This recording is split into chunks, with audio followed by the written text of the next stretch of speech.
Seguramente van a decir que esto que denuncia la ONU, la Organización Mundial de la Salud, también es culpa de la gente, ¿no? Seguramente la gente es la responsable de que no se estén haciendo pruebas que son muy importantes para rastrear a las personas que están infectadas. En México hacen falta más pruebas de COVID-19 y los pobres tienen doble riesgo de morir. También de esto seguramente tiene culpa la gente. Ya ven que ya les metieron en la cabeza que la gente es la culpable, ¿no? De todo. El gobierno no tiene responsabilidad alguna. No, ellos lo están haciendo bien, muy bien. El director de emergencias de la Organización Mundial de la Salud aseguró este viernes que hay una diferencia sorprendente entre la mortalidad de los ricos y los pobres e indígenas en México. Michael Ryan dijo además que la escala de la pandemia en ese país está subrepresentada, ya que las pruebas continúan siendo limitadas. Aproximadamente 3 pruebas por cada 100,000 personas diariamente. Estados Unidos, por ejemplo, hace 150 por cada 100,000 personas diario. Las pruebas positivas continúan siendo muy altas, con hasta el 50%, y esto significa que muchísima gente no está siendo diagnosticada o está siendo diagnosticada muy tarde. Y esto tiene un impacto diferente en las distintas comunidades del país. También es culpa de la gente, ¿no? La doctora María Van Kerkhove, epidemióloga líder de la OMS, explicó que cuando en un país se hacen test y un alto porcentaje resulta positivo, entre el 40 y el 50%, es posible que se necesiten hacer muchas más pruebas, ya que seguramente hay casos que no se han detectado, pero es culpa de la gente. Ryan, por su parte, aseguró que aquellas personas que viven en lugares pobres de México son hasta un 50% más vulnerables a morir de COVID-19, y que aunque la mortalidad en general en el país es alta, en las comunidades indígenas es peor.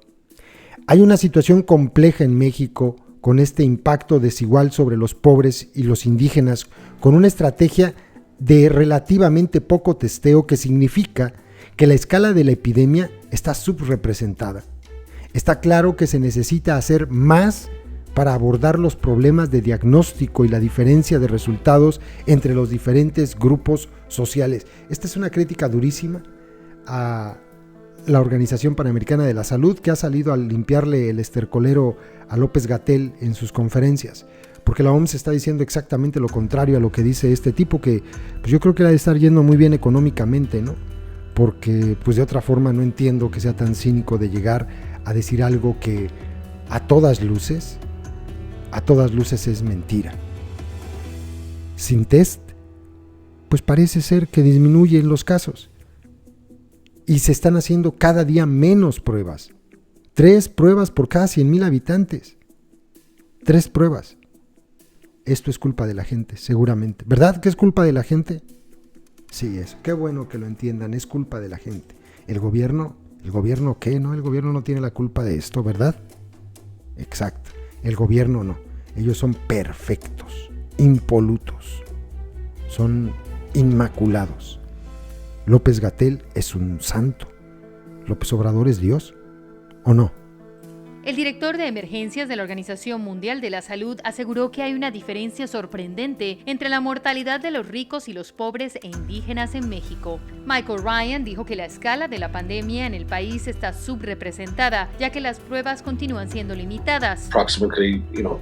Aproximadamente 3 pruebas por cada 100,000 personas diariamente. Si comparas esto, por ejemplo, con Estados Unidos, que son 150 test por cada 100,000 personas. La positividad de las pruebas continúa siendo muy alta, con hasta el 50%, y esto significa que muchísima gente no está siendo diagnosticada o está siendo diagnosticada muy tarde, y esto tiene un impacto diferencial en el país. El experto aseguró que aquellas personas que viven en lugares pobres son hasta un 50% más vulnerables a morir de COVID-19 y que aunque la mortalidad en general en el país es alta, en las comunidades indígenas es peor.